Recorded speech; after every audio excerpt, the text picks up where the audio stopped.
program is the Active Center. All right, let's get right into it. When we talk about taxes in California, we're not just talking about numbers on a pay stub. Oh no, it goes way deeper than that. We're talking about a fundamental, philosophical war over the very purpose of money, of government, and of society itself. This isn't just a policy debate. It's a true ideological clash. And that whole clash is playing out against a really fascinating backdrop. I mean, think about it. California is an absolute economic titan. We're talking the fifth largest economy on the entire planet. And yet, all we hear about is this exodus, right? Businesses and residents just fleeing the Golden State. So how can both of those things be true at the same time? Well, that is the paradox we're going to unpack today. So here's how we're going to break it all down. First, we'll dig into what we're calling California's Great Paradox. Then we'll introduce the key ideologies that are really shaping this fight. Think of it like meeting the debaters before the main event. From there, we'll dive into two huge showdowns, the battle over high taxes versus economic growth, and this superheated debate on the future of Prop 13. And finally, we'll wrap it all up by tackling the big one. Why can't these two sides ever seem to agree? Okay, let's jump right into our first section, the Great Paradox. To really get a handle on this whole debate, you first have to appreciate the wild state of contrasts that is California's fiscal reality. So on one hand, you've got the state leading the nation with its highest income tax, its highest sales tax, and its highest gas tax. Now, all of that is meant to fund some pretty ambitious public services. But on the other hand, we're seeing this undeniable trend of residents and businesses heading for the exit. See, these two facts aren't just random data points. They are literally the kindling and the match for California's incredibly fiery political battle. So, keeping that paradox firmly in mind, let's move into Section 2. To really grasp this conflict, you have to understand that people are looking at the exact same facts through completely different philosophical lenses. So, it's time to meet the debaters. We've put together a sort of virtual panel here to represent these key viewpoints. You've got the populist conservatism of Donald Trump, who's really focused on business tax cuts. Then you have Ronald Reagan's classic supply-side economics. Countering them, we have Gavin Newsom, who argues that high taxes are investments, and Barack Obama, who emphasizes funding our collective needs. And then to round out the whole discussion, we're going to bring in the foundational ideas of the classical economist Adam Smith and the, let's say, radical critique from Karl Marx. All right, let's get into the first round of our debate, high taxes versus growth. The big question here is pretty straightforward. Is California's tax structure a penalty on success that's driving people away, or is it a necessary investment in the state's future? Kicking things off is that populist conservative viewpoint. From this perspective, the answer is just simple. It's obvious. High taxes are a punishment. They push out the very people and businesses that create jobs, who, logically, pack up and move to places like Texas and Florida, where the burden is lower. But here comes the direct rebuttal from the progressive side. The argument here is, hold on, the exodus isn't really about taxes on the wealthy 1%. It's actually about the absolutely staggering cost of housing. From this perspective, that tax revenue is a critical investment that makes California a hub of innovation in the first place. Now let's bring in that supply-side conservative lens.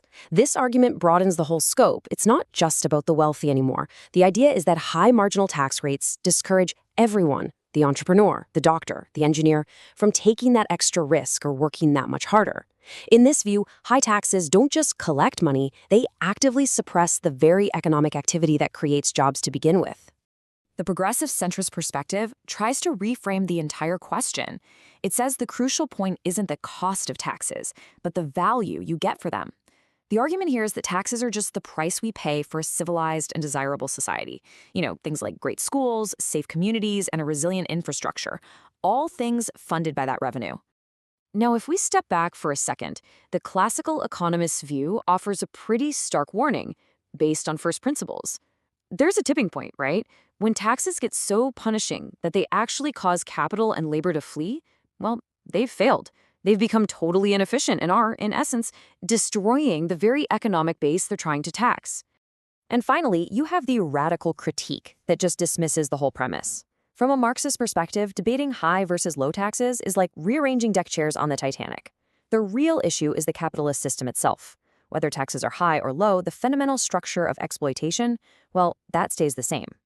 Okay, let's move on to our second big debate. This one focuses on a policy that is uniquely Californian and, believe me, incredibly divisive. Proposition 13. Is it a vital shield that protects homeowners, or is it a primary driver of the state's deep inequalities? So before we get into the arguments, let's be clear on what Prop 13 actually is. Basically, it's a law that locks in your property tax rate at just 1% of your home's purchase price, and it caps annual increases at a tiny 2%. That assessment only ever changes when the property gets sold, and this, as you can imagine, has absolutely massive implications. So, the classic defense of Prop 13 frames it as a cornerstone of economic freedom. The core idea here is protection, especially for seniors and folks on a fixed income, making sure that as property values soar, people don't get forced out of their homes they've owned for decades. It's seen as a vital check on an overreaching government. But the main argument against Prop 13 is that it's just fundamentally unfair. It creates this bizarre system where a brand new homeowner, or maybe a small business, pays drastically more in taxes than a massive corporation that's owned its property for decades. And this, opponents argue, starves schools and local services of the funding they so desperately need. So what about reforming it? Well, a common idea is something called a split roll, where you'd reassess commercial properties at their market value but keep homes protected under Prop 13. The populist conservative argument against this is that it's a direct attack on business stability, a direct tax on jobs that will cause companies to fire people or just leave the state entirely. But then the centrist view looks at that exact same split roll idea and sees a balanced, pragmatic compromise.